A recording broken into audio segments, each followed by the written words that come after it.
Geoffroy Vaha, le directeur général adjoint média de Tam Tam Group Press, est notre invité du jour.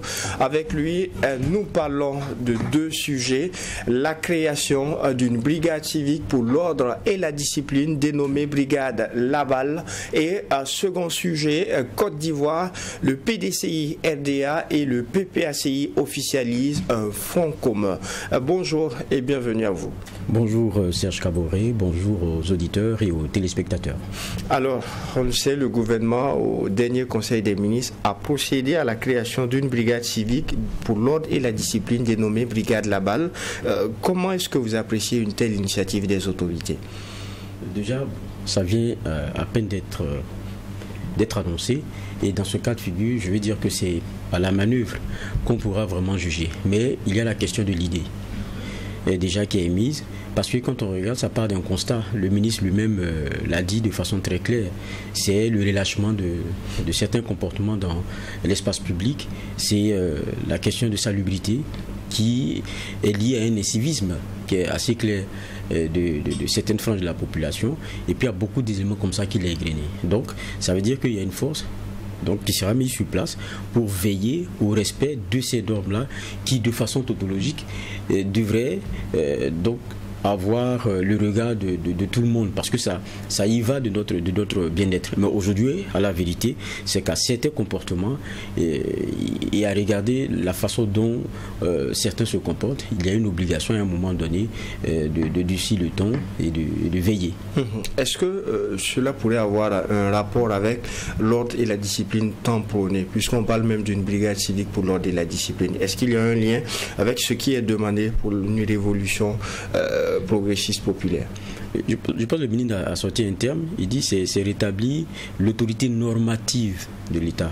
Je pense que c'est un élément qui est assez clair, parce qu'on a l'impression dans notre vie de tous les jours que, bon, comme on me dit, bon, c'est pas pour quelqu'un. C'est-à-dire que quand on dit que ce qui appartient à tout le monde n'appartient à personne, et on a un lien et une façon de traiter la chose de sorte à ce que on se pose aujourd'hui beaucoup de questions, alors que c'est ce que nous devrions chérir, parce que c'est ce qui nous unit, c'est ce avec quoi c'est ce qui nous unit, c'est notre dénominateur commun. Mais aujourd'hui, avoir les comportements des uns et des autres, quand bon, c'est pas privé, il n'y a pas de respect. Et vous regardez devant les cours des gens, vous regardez quelquefois dans certaines ruelles, vous regardez certains comportements qui sont, certains actes qui sont posés, vous vous posez beaucoup de questions. Mais en même temps, pour répondre à votre question, quand vous regardez, cela en termes de veille et choix acquis, c'est nos forces de défense et de sécurité de façon large qui veillent à ce type de respect-là. Il y a la question de la sécurité routière dont le ministre avait parlé, et beaucoup d'autres éléments, mais quand vous regardez, c'est nos forces. Mais est-ce que nos forces-là ne sont pas, comment dire cela, préoccupées par autre chose? Aujourd'hui, vous avez vu comment petit à petit, dans la réorganisation des choses, on a une police dont on connaissait les missions en son temps, qui voit ses missions un peu changer, parce qu'il y a un besoin au fond, il y a un besoin dans la lutte contre le terrorisme. On a adapté, même vous prenez le cas des eaux et forêts et tout, dans comment dire cela, dans leur processus organisationnel, on a changé un certain nombre d'éléments parce qu'il y a des besoins au regard de notre réalité sécuritaire qui demande à ce qu'il y ait une forte mobilisation de tous ces hommes. Mais est-ce que ceux qui ont été formés au maniement d'armes, il faut encore les emmener dans nos ruelles là pour veiller à ces choses-là? C'est la question qu'il faut se poser. Je pense pas que ce soit en matière d'utilisation des ressources que nous avons, que ce soit le plus indiqué. Maintenant, le temps qu'on prend pour former des personnes aguerries au maniement d'armes pour les questions de sécurité, ça c'est une réalité. Maintenant, si c'est pour veiller à ce type d'éléments-là qui sont de l'ordre du respect de règles que nous avons établies dans notre vie de tous les jours, je pense qu'on peut avoir des personnes qui, et le ministre le disait aussi, qui, dans le principe de la proximité, permettent à chaque fois de pouvoir interpeller les uns et les autres sur les comportements qu'ils ont. Je crois que c'est un peu cette dynamique. Maintenant, il faut voir ce que ça va donner, parce que quand on prend même la simple question de la sécurité routière, vous avez un feu, vous avez un policier qui est là, vous avez un VADS, mais il y a quelqu'un qui se permet de venir brûler le feu. Donc, il y a peut-être la question de la sensibilisation qui va être un élément important, mais je pense que le ministre l'a évoqué aussi, il y a le caractère de la correction. Mais je pense que la correction, là, nous tous on connaît au Burkina ici, quelquefois lorsque vous ne serrez pas les dents, les gens ne comprennent pas. Vous revenez beaucoup sur l'aspect sécurité routière, c'est-à-dire que l'une des priorités de cette brigade devrait être au préalable même au niveau de la sécurité routière. C'est un incivisme qui est beaucoup plus patent là-bas parce qu'on s'arrête tous au feu et puis quand quelqu'un le brûle, vous êtes tous arrêtés, c'est criard, ça se voit. Maintenant, il y a plusieurs autres incivismes. Vous savez combien ne se plaignent pas dans les quartiers parce qu'il y a juste une famille, ils ont décidé de faire de la ruelle là, leur comment on appelle ça, leur poubelle. Ça sort, ça verse l'eau, ça sort, ça jette tout ce qu'on veut dehors. C'est des éléments. Mais quand vous interpellez, il faut aller appeler la mairie, il faut faire ceci, il faut faire cela. Parce qu'il n'y a pas d'agent qu'on voit qui soit comment dire cela, focus et dont les missions sont vraiment sur ce genre de cas là. Donc peut-être que ça va aider à avoir un regard beaucoup plus particulier sur ces éléments là, mais je crois aussi qu'il y a une dynamique qui est pour moi quand même un peu plus globale. Parce que quand le président parle d'une révolution populaire progressiste, ça va avec un changement de comportement et à chaque fois qu'il y a des sorties, il veut un Burkinabé nouveau qui ait conscience de la situation dans laquelle on est et qui, relativement à cela, pose les actes qu'il faut et devient l'exemple. Je pense que c'est cet élément-là qui revient très souvent. Maintenant, est-ce qu'on peut revendiquer cela? On peut vouloir cela sans faire ce qu'il faut, sans à un moment donné, comment dire cela, durcir un peu le ton et puis amener les gens, les petits indélicats à pouvoir entrer dans les rangs. Je crois que ça va être difficile. Donc, je pense que ça rentre dans quelque chose de plus global. On a même entendu le président sur beaucoup d'autres aspects ces derniers temps. Vous avez vu, même sur les forces de l'ordre, certains comportements, il a dit de façon claire, c'est des choses qu'on ne peut plus accepter. Même avec l'usage du téléphone, le théâtre des opérations. Voilà. Et même, quelquefois, même pour ceux qui disent être les défenseurs de la transition, il a dit attention, c'est pas parce que vous êtes comme ceci qu'on va permettre tout avec vous. Donc, il y a ce recadrage-là qui est fait au niveau de chaque groupe. Et donc, dans le comportement des gens, dans la vie de tous les jours, il va falloir accepter aussi que quand on lève le point et qu'on dise que, bon, on veut que les choses changent, eh bien, ça passe par notre changement personnel à nous-mêmes. On ne peut pas continuer d'avoir certains comportements qui sont indélicats et penser que voilà, le Burkina va changer comme ça. Ça ne change pas comme ça. C'est chacun de nous qui travaille sur ce changement-là. Il est vrai qu'on n'a pas eu assez de détails sur la question. On attendra les prochains jours certainement. Mais déjà, pour faciliter, pour éclairer la lanterne de nos téléspectateurs et auditeurs, on parle d'une brigade civique et non d'une brigade militaire. Comment est-ce que vous percevez cet aspect des choses? Parce qu'on peut se dire qu'une brigade, ça reste toujours une brigade. Sauf que là, on dit qu'elle est civique. Non, le caractère civique, je pense que c'est dans sa mission même. Et puis, dans la façon dont on recentre son domaine d'action et de définition. Je crois que c'est, si je ne me trompe pas, c'est comme ça que moi je vois la chose. Parce que c'est face à un certain incivisme d'ailleurs que cette brigade-là, elle est créée. Maintenant, je dis à la vérité, c'est que, bon, si vous mettez du militaire, vous allez dire quoi? Bon, je pense que la vocation aujourd'hui qu'on a de ce que sont nos forces au regard du besoin face à la guerre dans laquelle nous sommes, c'est de les voir ailleurs. Mais pour les voir ailleurs, il faudrait aussi que certaines missions incombent à des personnes qu'on aura formées, pas dans le même moule comme on a pour les forces de défense et de sécurité, mais sur des éléments et des domaines spécifiques. Et je crois aussi que là va venir certains éléments, parce que quand vous devez veiller au respect de certaines règles, il faudrait que vous-même vous les maîtrisiez et que vous les connaissiez. C'est de ça aussi qu'il s'agit. Donc, c'est sûr qu'il y aura des formations sur ce type-là. Et le ministre ne revenait pas seulement sur ce que nous avons comme texte. Il parlait de relâchement de comportement dans l'ordre public en lien avec ce que nous avons comme tradition et réalité burkinabé. Ça veut dire que quand on dit burkinabé, on attend un certain comportement de lui, on atteint une certaine hauteur dans le comportement, on atteint une certaine probité, on atteint un certain nombre d'éléments. Maintenant, si vous avez des types de comportements qui, quand on regarde, c'est mais lui là, quand même, il a fait un peu fort. Ça veut dire que vous allez tomber sous le coup de cette brigade, ça c'est clair. Pour vous, aujourd'hui, quels sont les garde-fous que l'on pourrait mettre en place si l'on veut assurer une action juste et équitable? Maintenant, c'est ce que j'ai dit, c'est pour moi à l'épreuve, qu'on va vraiment bien juger les choses. Maintenant, tout ce qu'on peut dire aujourd'hui, c'est qu'au regard de ce que le ministre dit lui-même, c'est-à-dire ce qu'il dépeint avant, qui est le justificatif de la création de la brigade, on est tous d'accord. Il y a un vrai relâchement. Il y a des comportements que nous tous déplorons. On a vu combien de personnes portaient des gilets. Au départ, on partageait tous les images. Mais parce que les petits jeunes, à un moment donné, il y a des comportements qu'on ne comprenait pas. Mais quand je dis les petits jeunes, attention, on a vu des gilets portés à des papas ici. Tout à fait. On les a interviewés.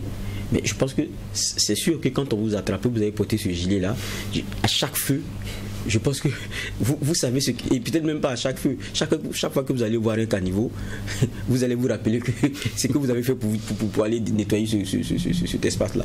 Donc je vais dire que ça, il y a une obligation à changer les choses comme ça. Peut-être que c'est dans cette dynamique-là que tout est en train de s'installer. Mais les justificatifs qui sont avancés pour moi tiennent.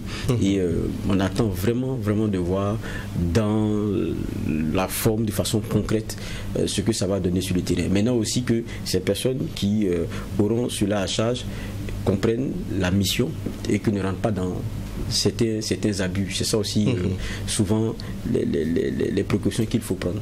Ma toute dernière question sur ce premier sujet, quand on regarde, l'accent a été mis sur beaucoup de choses, la sensibilisation, on a sorti les chiffres année par année, les cas d'accidents liés justement au non-respect du feu tricolore, au non-respect du casque, non-port de la ceinture de sécurité, téléphone au volant, malgré tout, le phénomène à la peau dure.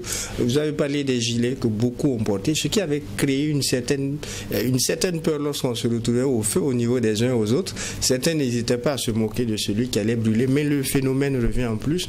Quelles sont les chances de cette brigade civique? Parce que pour le Burkinabé, quand on regarde, il faut toujours que ça chauffe pour qu'on accepte de se mettre au pas. Donc, si on a des forces qui sont dédiées à cela et que l'exemple est donné à chaque fois, vous verrez. Si, vous savez, la plupart du temps, quand on a des inconduites, les gens regardent à gauche et à droite pour voir qui le regarde avant d'y aller. Maintenant, quand vous savez que vous êtes épié parce qu'il y a une brigade qui veille sur ces questions-là, regardez la question du feu. Beaucoup disaient maintenant, mon ami, il ne faut pas t'amuser, sinon tu vas porter gilet ici. Pourquoi? C'est-à-dire que ça a eu un caractère dissuasif. Donc ça veut dire que si on arrive à garder cela dans le comportement de tous les jours avec une pression, ça va obliger les indélicats à changer. Et quelquefois, le problème c'est que la personne même qui brûle le feu, qui roule à vive allure, vous allez le suivre, c'est pour aller s'asseoir peut-être dans un bistrot, pensant que la bière l'attend et qu'elle risque de chauffer. Il y a un problème. Ça veut dire qu'on a, et j'ai aimé le terme relâchement. Il y a un genre de relâchement dans lequel beaucoup se retrouvent aujourd'hui et qui intime des piqûres de rappel, qui intime qu'il y ait un regard vraiment constant pour moi sur la question. Donc la formation justement des éléments de cette brigade va compter pour beaucoup, et puis aussi la façon dont ils vont incarner cette mission-là qui leur sera confiée. Nous allons passer au second sujet, qui nous amène tout droit en Côte d'Ivoire, la Côte d'Ivoire qui revient une fois de plus avec l'actualité marquée justement par une alliance qui a été signée entre le PDCI-RDA et le PPACI. Quelle pourrait être la portée symbolique et stratégique de ce front commun entre les deux principales forces d'opposition en Côte d'Ivoire? Et quand on regarde, déjà les objectifs sont clairs. C'est revoir ceux qui ont été écartés de la liste électorale là, définitive d'ailleurs.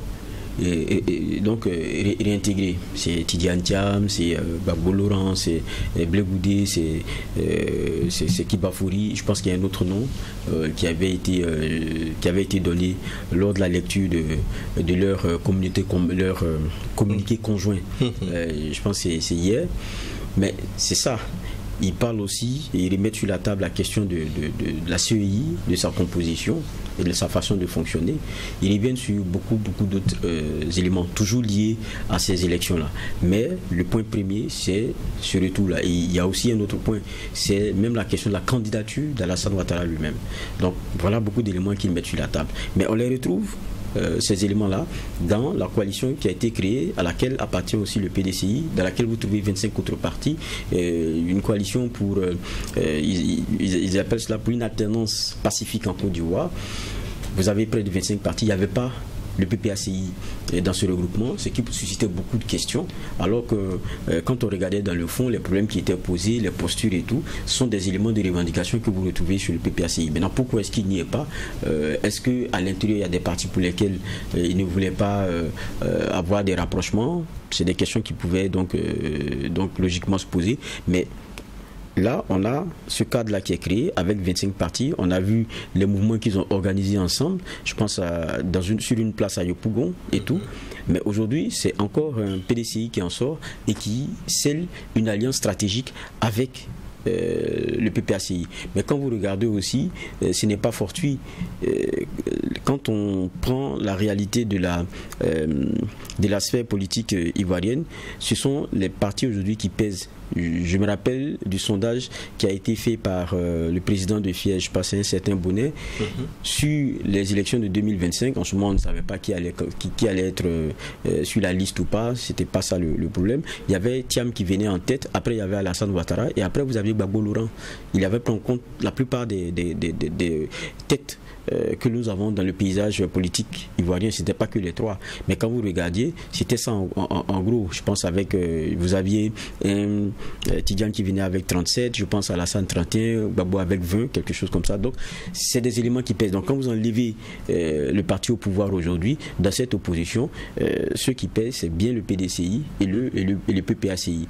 Ça, le PPACI, bien jeune, c'est vrai, mais du fait du capital sympathique que Gbagbo Laurent a, ça c'est la réalité. Tidjane Thiam, parce qu'il hérite d'une grosse machine qui est celle du PDCI-RDA. C'est ça la réalité. Maintenant, est-ce que ça va pouvoir prospérer? Ça, c'est une autre question. Lorsqu'on regarde les revendications portées à travers ce front commun qui a été créé, on parle de réintégration sur la liste électorale, réforme de la commission électorale indépendante, audit du fichier électoral. Est-ce qu'elles sont réalistes quand on prend en compte le calendrier électoral avec une échéance de 4 mois tout au plus? La question même, c'est pas forcément le réalisme même. Pour beaucoup, quand il regarde, c'est le caractère maximaliste des revendications.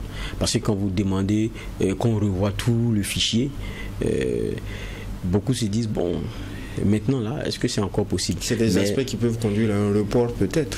Oui, mais quand vous écoutez aussi, on vous rappelle qu'en 2020, c'était en juin.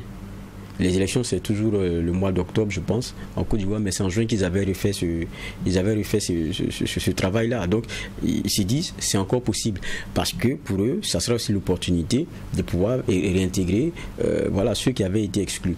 Mais je pense qu'ils ne se leurrent pas. Ils savent très bien que la solution qui peut venir aujourd'hui comment on appelle ça, du bras de fer qu'il y a, ne peut être que politique. Ça veut dire que aujourd'hui, tout ne peut changer que par un dialogue qui ouvre des solutions politiques aux problèmes qu'il y a actuellement. Sinon, c'est une liste définitive que la CEI a sortie. Donc, ça veut dire que le vin est tiré, mais personne ne veut le boire, en tout cas dans le camp de l'opposition, parce qu'ils ne veulent pas en entendre parler. Et vous voyez, que ce soit Tidjane Thiam, que ce soit Gbagbo Laurent, que ce soit Blé Goudé, personne ne prévoit de plan B pour ce qui est de son parti. Donc il y en a qui voient un genre de jusqu'au boutisme, mais qu'est-ce qu'ils peuvent? Aujourd'hui, si Gbagbo Laurent, l'ancien président, prend un plan B, qu'est-ce que ça vaut? Tidjane Thiam peut-être, parce que le PDCI est une grosse machine. Et même, n'oublions pas qu'en leur sein, il y a une guéguerre et il y a quelqu'un comme Billon qui est en train de se positionner. Et lui, il le revendique d'ailleurs. Il veut être le plan B à Tidjane. Et ça, il ne le cache pas. Donc, peut-être avec le PDC des éléments qui peuvent marcher, mais avec le PPACI, ça sera un peu plus compliqué. Et puis, après, dans ce jeu de bras de fer, c'est clair que une figure comme Laurent Gbagbo est un élément qui pèse en tout cas énormément. Quelles sont les marges de manœuvre du pouvoir central à Abidjan aujourd'hui? Qu'est-ce qui est faisable du côté du pouvoir face à une telle coalition? Ce que nous observons, c'est qu'il y a un pouvoir qui continue tranquillement de faire ce qu'il a à faire. On a vu les visites des émissaires de l'Union africaine En Côte d'Ivoire, ils ont passé pratiquement la plupart des grosses têtes politiques qu'on a, que ce soit Simon Gbagbo, Laurent Gbagbo, l'ancien président, ou Tidiane, qui, je pense, depuis un certain temps est en France. Mais qu'est-ce que ça donne? Il y a le discours de l'apaisement, mais la question de fond n'est pas abordée. Est-ce qu'il pourrait y avoir un juste milieu dans la situation? Est-ce qu'il y a une solution politique qui peut en sortir? Mais pour cela, il faut qu'il y ait l'acceptation d'abord d'un dialogue, parce que la solution politique sort d'un dialogue, d'accepter, de s'asseoir et de discuter. Et quand vous regardez dans la posture qui est celle du pouvoir en place aujourd'hui en Côte d'Ivoire, c'est que la question du dialogue n'est pas une option. Étant entendu que c'est le dialogue qui a permis à Alassane Ouattara d'être président aujourd'hui. Mais chacun oublie aussi la réalité d'une histoire à laquelle il a eu à participer, et pour des compromis qui lui ont permis d'être là où il est. Que ce soit pour la partie du pouvoir en place aujourd'hui, mais même quand vous prenez le PDC-RDA, je suis désolé, la réalité, quand l'on était en Côte d'Ivoire sous Henri Konan Bédié, qui avait fait ses élections, il avait gagné face à qui? Francis Vaudier. Mais qu'est-ce qu'il avait fait? Il avait écarté tout le monde. C'est le remake. C'est-à-dire ce même parti qui se plaint aujourd'hui, c'est-à-dire cette sauce-là, elle l'a aussi cuisinée à un moment donné. Et puis elle a vu que c'était délicieux. C'est ce que aujourd'hui le parti au pouvoir est en train de faire. Et quand vous prenez même le cas aussi de Laurent Gbagbo, il dit il n'y a pas eu d'exclusion. Quand il y avait des élections, ce n'était pas lui qui était aux affaires, mais il y a eu des jeux d'alliance à chaque fois. Maintenant, la question des boycotts, actifs ou passifs, ce n'est pas la première fois que cela arrive en Côte d'Ivoire. Maintenant, est-ce que le pouvoir en place, lui, pourra faire la sourde oreille et continuer? Et qu'est-ce que ça va donner demain? N'oublions pas aussi que on se rend compte avec l'histoire récente qu'il ne s'agit pas, et l'enjeu, ce n'est pas seulement d'être élu. On l'a vu avec Condé. Il a fait ce qu'il voulait, il a fait comme il pouvait, et il est passé. Mais après, est-ce qu'il est resté? C'est ça aussi la grande question. Il y a des comportements et des postures qui fragilisent aujourd'hui nos États. Maintenant, est-ce qu'il y a des vérités qui sont dites? Et aujourd'hui, quand on regarde le cas de la Côte d'Ivoire, est-ce qu'il y a la possibilité de sortir par le haut? Il faut d'abord que ça passe par un dialogue, mais le problème, ceux qui sont au pouvoir ne l'entendent pas ainsi. Quand vous parlez de l'espoir pour un dialogue politique, est-ce que aussi avec ce front commun que deux partis de l'opposition arrivent à créer, est-ce qu'il n'y a pas un risque aussi de polarisation? Je pense qu'on y est depuis plusieurs mois. On y est en Côte d'Ivoire depuis plusieurs mois. Et le débat lui-même a commencé avec la possible candidature d'Alassane, avec des conceptions du genre c'est pas un 4e mandat, c'est le 2e de la quoi. Bon, c'est toujours donc le débat, lui, il y est depuis. Et quand vous regardez, le parti au pouvoir est dans son process pour désigner son candidat. Et bon, on fait attendre les choses alors que beaucoup savent ce qui va se passer sans surprise. Mais je pense qu'il y a un tournant avec une certaine exacerbation, d'autant plus qu'il y a ces grands-là qui ont été écartés. Quand vous prenez le cas Thiam, vous prenez le cas Gbagbo, vous prenez le cas... Bon, pour Gbagbo, ça, c'est pas une surprise, et ni pour Blé Goudé, à partir du moment où sur la liste même de 2020, il ne figurait pas. Donc, c'est une continuité. S'il n'y a pas eu le fichier n'a pas été revu, c'est la continuité de leur état. Donc, ça, c'est une vérité. Mais les autres qui ont été écartés, notamment Tidiane Thiam, ça a exacerbé un peu plus les choses. Est-ce que, pour une dernière question, est-ce que le front commun qui a été mis en place peut séduire l'électorat ivoirien? Il y avait certainement des abstentionnistes. Est-ce qu'ils peuvent être séduits par ce front commun quand on regarde les personnalités comme Laurent Gbagbo ou encore Tidiane Thiam? C'est ça le problème. Ils ne sont même pas dans le débat de la séduction de l'électorat parce qu'ils n'ont même pas qualité de candidat. Mais ils semblent avoir un espoir, ils semblent y croire. Oui, ils sont dans un combat qui est celui d'abord d'avoir la qualité de candidat. Aujourd'hui, c'est dire qu'ils ne peuvent même pas discuter programme puisqu'ils ne sont même pas candidats. Ils vont discuter de quoi? Il ne s'agit pas aussi pour eux de continuer de préparer son électorat puisque ceux qu'ils ont choisis ne peuvent pas être candidats. C'est un peu le problème qui est posé aujourd'hui. Donc, il ne leur reste à eux qu'une seule solution, c'est travailler sur un bras de fer qui contraint le pouvoir à ouvrir un dialogue. Lequel dialogue duquel ils attendent forcément qu'il y ait des solutions politiques qui leur permettent de pouvoir candidater. Je pense que c'est ce qui est tout tracé aujourd'hui pour ces têtes politiques-là qui sont dans l'opposition. Maintenant, est-ce que c'est quelque chose qui va prospérer? Déjà, quand vous regardez, je l'ai dit tout à l'heure, avec la coalition qui a été créée avec 25 partis, vous en voyez l'un qui est le majeur, celui du PDCIDA, pas en sortir, mais aller faire un autre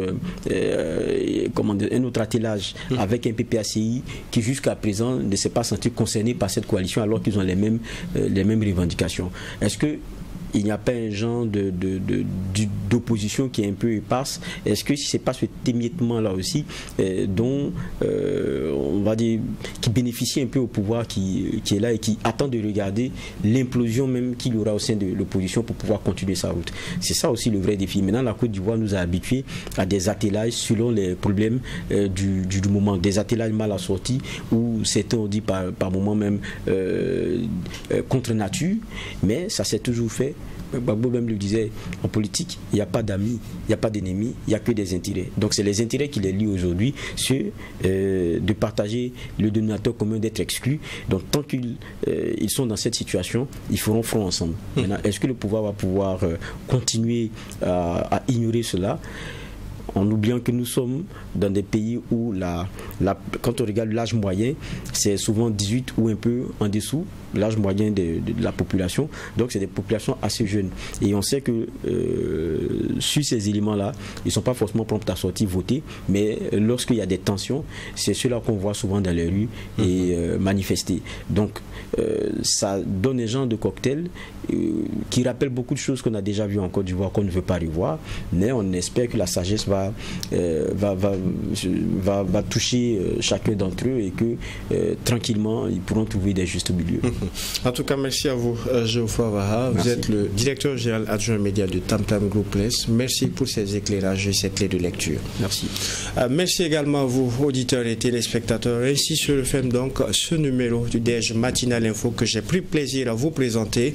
En attendant, Dieu voulant, de vous retrouver pour un prochain numéro. Non seulement portez-vous bien, mais aussi et surtout que Dieu bénisse le Burkina Faso. Au revoir.